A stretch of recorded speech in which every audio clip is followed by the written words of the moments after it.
हल्की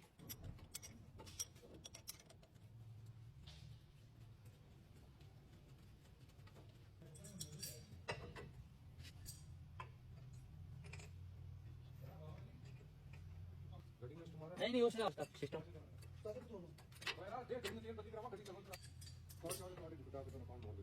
हाँ हाँ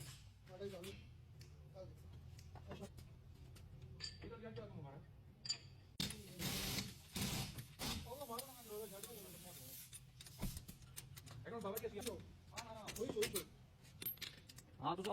आज आ रहे हैं बात